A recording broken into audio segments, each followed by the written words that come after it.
अस्सलाम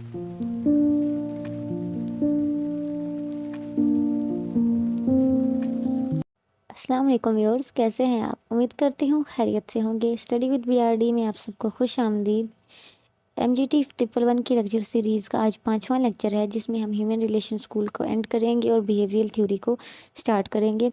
हमने पिछले लेक्चर में तीनों कंट्रीब्यूटर्स को पढ़ लिया था, लेकिन हर्बर्ट सिमन के बारे में मज़ीद यहाँ पे कुछ बयान किया गया है, उसको हम पढ़ लेते हैं। कि हमने पढ़ा था कि उन्होंने डिसीजन मेकिंग पे बहुत ज़्यादा फोकस किया था कि डिसीजन मेकिंग स्ट्रॉन्ग होनी चाहिए, ठीक है। तो उन्होंने जो है वो एक क्लासीफाइड एडमिनिस्ट्रेटिव बिहेवियर को शो करने की कोशिश की, ठीक है। उन्होंने क्या बताया कि वो कहते हैं कि द स्टडी ऑफ ब्यूरोक्रेसी, कि अपने अगर डिसीजन मेकिंग को अंडरस्टैंड करना है कि किस तरीके से डिसीजन लिया जाए, तो आपको पता होना चाहिए कि ब्यूरोक्रेसी क्या है, ठीक है। यानी ब्यूरोक्रेसी में क्या था कि एक स्ट्रक्चर ऑर्गेनाइजेशन का, उसके अंदर एक अथॉरिटी हो, एक एक जो है वो तरतीब हो लोगों की, ठीक है। यही ब्यूरोक्रेसी होती है ना। तो उन्होंने यही कहा कि अगर आपको डिसीजन मेकिंग स्ट्रॉन्ग करनी है, डिसीजन मेकिंग का प्रोसेस समझना है, तो आपको ये समझना होगा कि एक ऑर्गेनाइजेशन का स्ट्रक्चर क्या होता है, बेस्ट स्ट्रक्चर क्या है, क्योंकि स्ट्रक्चर से ही बिहेवियर बनता है। जैसा स्ट्रक्चर होगा वैसे लोग बिहेव करेंगे, ठीक है। स्ट्रक्चर अगर ऐसा है कि बहुत टॉल है, एक बंदे ने दूसरे को रिपोर्ट करना, दूसरे ने तीसरे को रिपोर्ट करना, तो फिर लोग ऐसे ही बिहेव करेंगे। लेकिन अगर स्ट्रक्चर ऐसा है कि सिर्फ एक मैनेजर और उसके अंदर सारे काम कर रहे हैं, तो फिर बिहेव थोड़ा मुख्तलिफ होगा, क्योंकि सबको डायरेक्ट जो है वो अपने मैनेजर से रब्ता करना है। तो इसलिए कहते हैं कि सबसे पहले हमें ऑर्गेनाइजेशन के स्ट्रक्चर को समझना बहुत ज़रूरी है। दूसरी चीज़ जो इन्होंने बोली वो ये है कि ह्यूमन रिलेशन जो होते हैं वो मोटिवेशन को बढ़ाते हैं और जॉब सेटिस्फेक्शन को बढ़ाते हैं। क्योंकि जितना एक मैनेजर का और उसके वर्कर का रिलेशन बेस्ट होगा, जितना उनके अंदर मतलब बातचीत, वो हर मामला एक दूसरे के साथ शेयर कर सकते होंगे, उससे ये होगा कि वर्कर को ये होगा कि हाँ, मेरा मैनेजर मुझसे बात करता है, मुझसे पूछता है एक चीज़, तो उसका मोटिवेशन, वो मोटिवेट होगा, उसके लिए अच्छा काम करेगा। दूसरा ये उसकी जॉब सेटिस्फेक्शन बढ़ेगी, उसे पता होगा कि हाँ, मैनेजर मुझ पर ट्रस्ट करता है, मुझे काम देता है, वो मुझे कभी भी बिला वजह जॉब से नहीं निकालेगा। जॉब सेटिस्फेक्शन बढ़ेगी तो वो दिल लगा के काम करेगा। जब उसे डर नहीं होगा कि मुझे कभी भी किसी भी वजह से निकाला जा सकता है, तो ज़ाहिर सी बात है वो एक तसल्ली बख्श उसकी सिचुएशन होगी और वो काम अच्छे से कर सकेगा। अगली चीज़ उन्होंने जो बोली, जो डिसीजन मेकिंग स्टडीज़ है, ये इस चीज़ पे एम्फसाइज़ करती है कि कॉग्निटिव प्रोसेस होना चाहिए। यानी कभी-कभी रैशनल भी हो सकता है, यानी ऐसा हो सकता है, सिचुएशन ऐसी हो सकती है कि आपको बेस्ट सिचुएशन मिले, हर चीज़ बराबर मिले, आपको के लिए कोई रिस्क ना हो, तब आप रैशनल डिसीजन कर सकते हो, ठीक है। लेकिन कभी-कभी हमने कॉग्निटिव प्रोसेस का मतलब ये होता है कि इंटेलेक्चुअली आप अक्लमंदाना फ़ैसला करें, अपने माइंड से सोच के कि उस वक़्त जो हालात हैं, इसका क्या फ़ैसला हो सकता है, ठीक है। क्या क्या पहलू हैं, किस तरीके से मुझे फ़ैसला करना है, तो वो एक कॉग्निटिव प्रोसेस है, यानी कि अपनी मेंटल जो सोर्सेज हैं उनको ज़्यादा से ज़्यादा यूज़ करना। तो वो कहते हैं कि इनकी सोच के मुताबिक, यानी हर्बर्ट सिमन का ये कहना था कि जो ऑल बिहेवियर, जो बिहेवियर्स में इन्वॉल्व होता है, वो एक कॉन्शियस भी और अनकॉन्शियस सिलेक्शन भी शामिल होती है जब भी आप कोई काम करने लगते हो। जैसे कि मिसाल है कि अगर एक मैनेजर को मिस्टर एक्स को फायर करना है, ठीक है, उसको निकालना है, तो अब उसकी कॉन्शियस कंसिड्रेशन ये है कि वो जब निकालने जा रहा है, उसकी कॉन्शियस सोच समझ के वो उसने क्या सोचा वो उस एम्प्लॉय के बारे में, कि वो अनडिसिप्लिन था या कंटिन्यूसली वो अच्छा परफॉर्म नहीं कर रहा था, मैं इसलिए निकाल रहा हूँ, ठीक है। ये तो उसकी कॉन्शियसली कंसिड्रेशन है, उसके बारे में राय है, ठीक है। लेकिन अनकॉन्शियस उसकी राय एक ये भी हो सकता है कि हो सकता है पर्सनली मैनेजर उसको पसंद ना करता हो, इस वजह से निकाल रहा हो, ठीक है। तो यानी कि दोनों किस्म की चीज़ें इफेक्ट करती हैं आपके डिसीजंस पे। इसलिए वो कहते हैं कि कॉग्निटिव प्रोसेस यूज़ करो, यानी जब ऐसा ना हो कि आपकी अपनी पर्सनल राय कि आप उसे पसंद नहीं करते, वो इतनी गालिब आ जाए आप पे कि आप ये ना देखो कि मुझे उसको निकालने से कितना नुकसान झेलना पड़ेगा। यानी निकालते हुए आप बाकी सारी चीज़ें, यानी ये डिसीजन करते हुए कि मुझे उसे फायर करना है, यानी हर चीज़ को देखो। ये भी देखो कि उसका काम कैसा था, ठीक है। ये भी देखो कि मैं उसे निकाल रहा हूँ, तो मुझे उसकी जगह ऐसा बंदा चाहिए जो उसकी ज़िम्मेदारियाँ सँभाल सके, ठीक है। मैं ये भी देखो कि क्या मैं इस पोज़ीशन में हूँ कि उसे निकाल सकता हूँ, या जो उसकी जगह बंदा आएगा वो इतनी जल्दी सारा काम समझ सकेगा।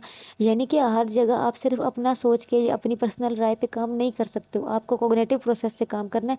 हर चीज़ को, हर ऑप्शन को, हर रियलिटी को सोच के डिसीजन लेना है, ठीक है। तो ये कॉग्निटिव प्रोसेस होता है। अब क्या है कि मेन फीचर्स क्या थे ह्यूमन रिलेशन अप्रोच के, यानी तीनों ने जो बात की उनमें मेन चीज़ क्या थी। तो सबसे पहले ये चीज़ थी कि इंडिविजुअल बिहेवियर पे बहुत ज़्यादा गौर किया गया, कि हर इंसान के बिहेवियर को समझने की कोशिश करो।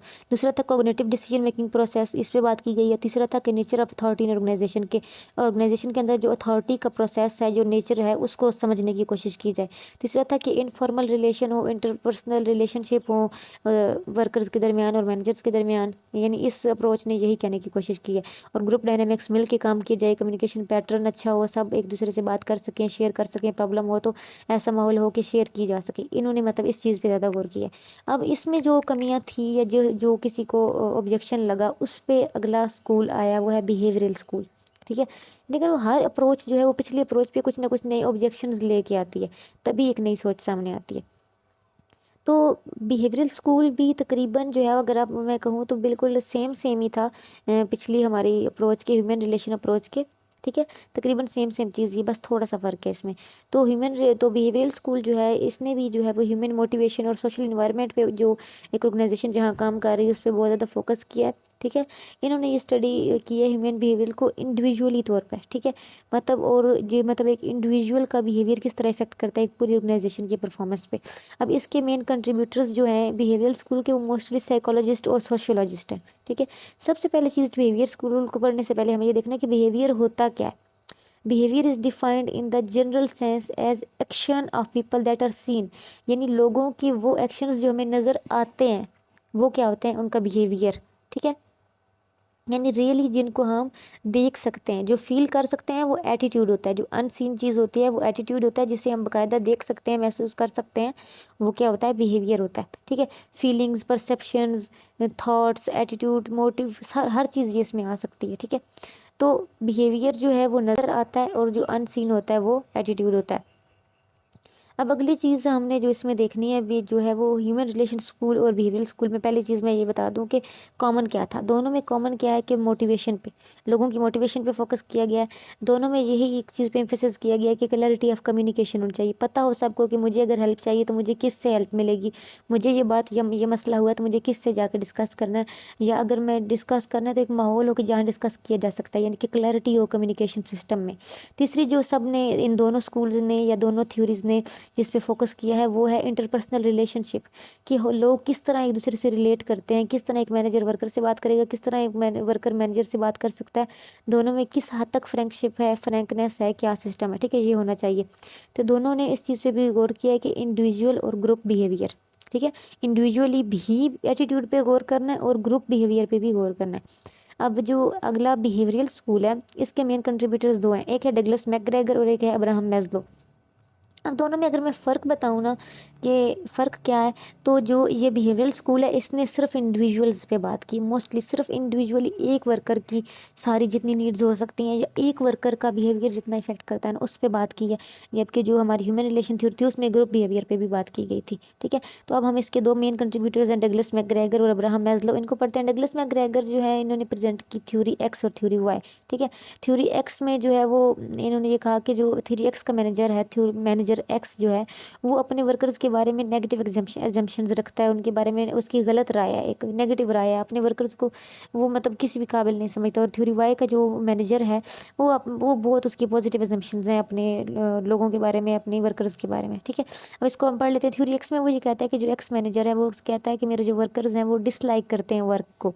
ठीक है, उसकी ये एजम्पशंस है कि जो मेरे वर्कर्स हैं वो लेज़ी हैं, ठीक है, डोकाइल हैं, नज़रअंदाज करते हैं वर्क को, इसलिए वो जो है वो काम को अवॉइड करते हैं, काम चोर है, उसकी ये एजम्पशन है। ठीक है, दूसरी उसकी एजम्पशन है कि अवॉइड रिस्पॉन्सिबिलिटी, कि क्योंकि वो लेज़ी हैं इस वजह से उनको मैं कोई भी रिस्पॉन्सिबिलिटी दूंगा तो वो नहीं लेने को टरकाएंगे, काम को अवॉइड करने की कोशिश करेंगे। तीसरी चीज़ वो ये है कि मेरे वर्कर्स ऐसे हैं जिनको सुपरवाइज करने की ज़रूरत है, यानी कि वो डंडा पीर, जिनका डंडा पीर है कि सर पे रहो, सुपरवाइज करो तो काम अच्छा करेंगे, क्योंकि लेज़ी हैं, काम में इनका दिल नहीं लगता, इस वजह से इनको क्लोजली सुपरवाइज करने की ज़रूरत है। ये मैनेजर एक्स की एजम्पशंस हैं अपने वर्कर्स के बारे में। ठीक है, एक मैनेजर वाई है, मैनेजर वाई की बड़ी पॉजिटिव एजम्पशंस हैं अपने वर्कर के बारे में।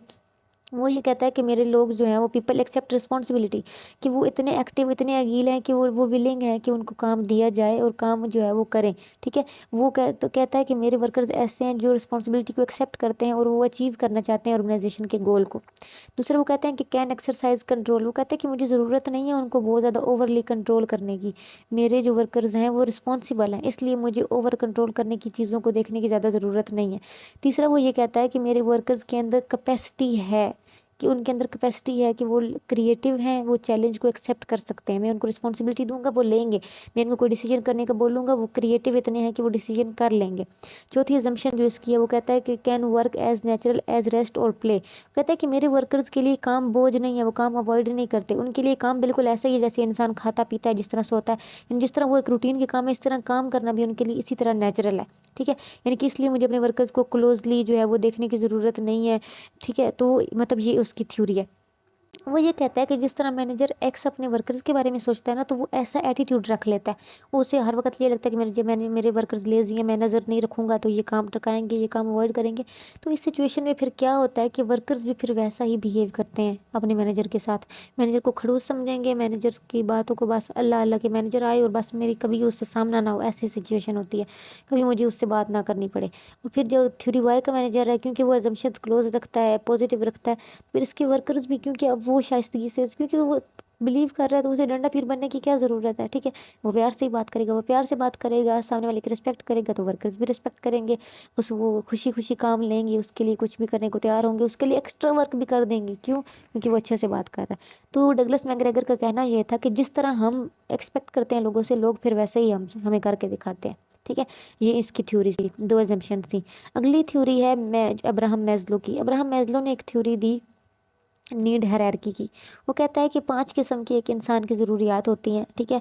और ये 5 किस्म की ज़रूरियात अगर कोई ऑर्गेनाइज़ेशन पूरी कर रही हो, तो उसके वर्कर्स उसके लिए कुछ भी कर सकते हैं, यानी कि 100% देने के लिए तैयार हैं। वो कहता है कि सबसे पहली किस्म की जो ज़रूरत होती है, वो कहता है कि जो ज़रूरत है ना, ये ज़रूरियात एक हायरार्की की तरह है। पहले पूरी होगी, फिर दूसरी की ज़रूरत है, फिर तीसरी की, फिर चौथी की, फिर पाँचवीं की। वो कहता है सबसे पहली ज़रूरत है बेसिक नीड्स, यानी कि खाना-पीना और घर, ठीक है? वो कहता है कि अगर ये चीज़ सबसे बेसिक नीड है, अगर एक ऑर्गेनाइजेशन उसकी ये पूरी नहीं कर रही ना, तो वो वर्कर कभी भी सेटिस्फेक्शन के साथ काम नहीं करेगा आपकी ऑर्गेनाइजेशन के अंदर। इसलिए उसकी बेसिक नीड्स का पूरा होना बहुत ज़रूरी है। उसका पेट भरा हुआ होगा, उसे पता होगा कि मैंने शाम को अपने घर जाना, मेरा एक घर है, तो वो यकीन माने वो आपके लिए सेटिस्फाई होकर काम करेगा, ठीक है?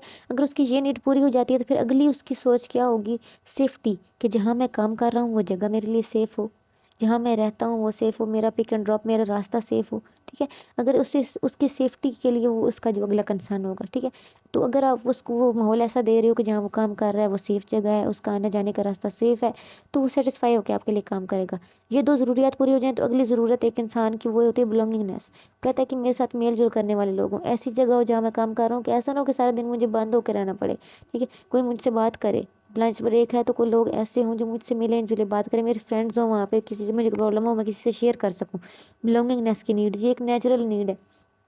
अगली जो है, अगर ये 3 ज़रूरियात पूरी हो जाएँ तो अगली नीड होती है इको स्टेटस, यानी कि मेरा एक स्टेटस हो। कहता है कि बेशक मुझे लोग बहुत ज़्यादा जो है प्रोटोकॉल ना दें, लेकिन कम से कम जब मैं आऊँ कोई मुझे सलाम करे, कोई मेरी रिस्पेक्ट करे, ठीक है? तो ये एक सेल्फ नेचर एक इंसान के अंदर कि रिस्पेक्ट दी जाए मुझे, ये एक नेचर है। अगली चीज़ है सेल्फ एक्चुअलाइज़ेशन, और ये हाई लेवल की हायरार्की में आता है कि जब एक इंसान स्पेसिफिक गोल सेट कर लेता है कि हाँ, मुझे लाइफ में कुछ करके दिखाना है, खुद को मनवाना है, ठीक है?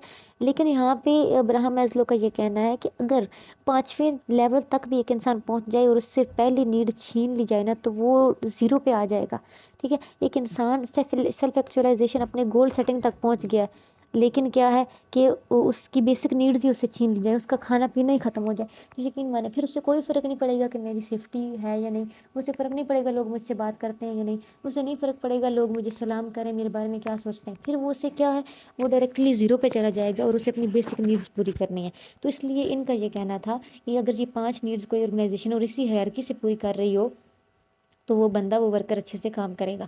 अगली थ्योरी है सिस्टम स्कूल थ्योरी, ठीक है? और इसके मेन कंट्रीब्यूटर्स हैं फरमान ई कास्ट, जेम्स और विलियम स्कॉट, ठीक है? और इस थ्योरी के जो मेन कंपोनेंट्स हैं, वो ये हैं कि वो कहते हैं कि हमें ऑर्गेनाइज़ेशन को एक सिस्टम की तरह देखना चाहिए, ठीक है? और इन्होंने ये जो थ्योरी या ये जो एक सोच ली है, वो इन्होंने बोरो की है बायोलॉजिकल साइंसेज़ से। जिस तरह हमें बायोलॉजी में ये पढ़ाया जाता है ना कि एक इंसान है, उसके अंदर बहुत सारे सिस्टम चल रहे हैं, एक उसका निज़ाम तनफ़ुस है जिसमें वो साँस लेते हैं, एक उसका निज़ाम साँस लेने का, एक खाना हज़म का निज़ाम इंहज़ाम है। इस तरह मुख्तलिफ इंसान के अंदर सिस्टम होते हैं, इस तरह उन्होंने बताया कि पौधों में सिस्टम होते हैं बाकायदा।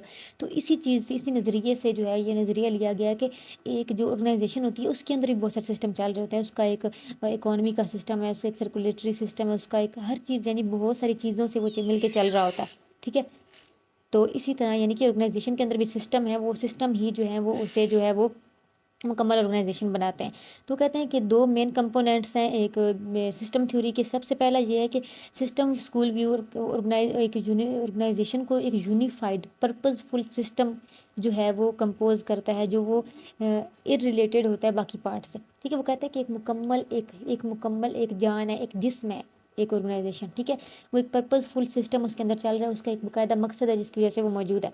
दूसरा इसका ये है कि जो सिस्टम है ये अपॉर्चुनिटी प्रोवाइड करता है ऑर्गेनाइजेशन को एज अ होल देखने की, ठीक है। यानी इसके अंदर बहुत सारे पार्ट्स हैं, लेकिन वो सारे पार्ट्स और जब ये एज अ होल से देखा जाए तो ये इन्वायरमेंट से जो है अलग है। यानी कि क्योंकि ये पूरा इसके अंदर एक सिस्टम मौजूद है, तो ये बाहर के इन्वायरमेंट से अलग चीज़ है। यानी कि बाहर आप रोड पे बैठ के काम नहीं कर सकते हो जैसे ऑर्गेनाइजेशन के अंदर हो जाता है। यानी कि जैसे ही आप उस बाउंड्री के अंदर एंटर होते हो ना, आपको एक माहौल मिल जाएगा काम करने का, आपका खुद ब खुद दिल करेगा काम करने को, ठीक है। तो कहते हैं कि पार्ट ऑर्गेनाइजेशन के कौन कौन से होते हैं, यानी मेन पार्ट होता है, उसके अंदर फिर सब सिस्टम्स होते हैं। जैसे अब एक रेक्टर है, एक मतलब पूरा इदारा है, उसके अंदर जैसे कि हम एक कॉलेज की बात कर लें या यूनिवर्सिटी की बात कर लें, तो यूनिवर्सिटी है, वहाँ पे एक उसका ऑफिस मौजूद है, क्लासेस मौजूद है, ठीक है। उसके अलावा उसके और डिपार्टमेंट्स होंगे, जिसमें एक एग्जामिनेशन डिपार्टमेंट है, एक रजिस्ट्रेशन जिसमें जो है वो आपके दाखिले वगैरह होते हैं, एक ह्यूमन रिसोर्स मैनेजमेंट होगा जहाँ पे ये हिसाब किताब होगा कि कितने टीचर्स हैं, कितने मेल है फीमेल है। तो यानी कि हर ऑर्गेनाइजेशन के अंदर कुछ ना कुछ पार्ट्स ज़रूर होते हैं जो अपने बाकायदा सिस्टम जिन्होंने चलाया हुआ होता है। तो की कंसेप्ट जो है वो स्कूल सिस्टम की क्या है, एक ये है कि हर सिस्टम के अंदर सब पार्ट्स होते हैं, सब पार्ट्स जो है वो मिलकर एक होल बनाते हैं। दूसरा है कि साइनर्जी होती है, यानी हर पार्ट इंपॉर्टेंट होता है, लेकिन वो जो पार्ट होता है वो सम के बराबर नहीं हो सकता, यानी पूरे होल का एक अपना अपनी वैल्यू है। तीसरा ये है कि सिस्टम बाउंड्री, यानी बाउंड्री बहुत इंपॉर्टेंट है, वो बाउंड्री जो है सेपरेट करती है एक सिस्टम को एक्सटर्नल इन्वायरमेंट से। और चौथी चीज़ है कि एक ओपन और एक क्लोज सिस्टम होता है। ओपन सिस्टम वो होता है जो अपने माहौल के साथ इंटरेक्ट करता है, माहौल में होने वाली चेंजेस के साथ उसको चेंज होना पड़ता है। और क्लोज सिस्टम वो होता है जो इंटरेक्ट नहीं करता। और आखिरी चीज़ जो सबसे ज़्यादा इंपॉर्टेंट है वो है फीडबैक। कि जो सिस्टम थ्योरी है, सिस्टम थ्योरी का ये कहना है कि जैसा जैसा फीडबैक मिलता है, फीडबैक मैकेनिज्म जो है वो ज़रूर होता है, और फीडबैक के ज़रिए जो है वो एक सिस्टम जो है वो चेंज होता रहता है। यहाँ पे ये देखो कि हम इनपुट देते हैं, इनपुट देने के बाद ट्रांसफॉर्मेशन होती है, फिर प्रोडक्ट बनती है, प्रोडक्ट के ऊपर जो लोगों का फीडबैक आता है उससे फिर हमें पता चलता है कि हमें दोबारा इनपुट वैसी ही देनी है या फिर कुछ चेंजेस भी करने हैं, ठीक है। तो इस थ्योरी का ये जो है ये इन्होंने ये सिर्फ समझाने की कोशिश की है कि ऑर्गेनाइजेशन एक उन एक्सपेक्ट्स को कि ऑर्गेनाइजेशन को एक सिस्टम की तरह होना चाहिए, उसकी एक बाकायदा बाउंड्री हो, पता हो कि ये ऑर्गेनाइजेशन कैसी है, इसे माहौल के साथ किस तरह इंटरेक्ट करना है। और इन्होंने इस चीज़ को देखने की कोशिश की है कि मतलब एक एज अ यूनिटी होनी चाहिए, एक हायरार्की, एक डायरेक्शन हो सबकी और सब मिलके काम करें।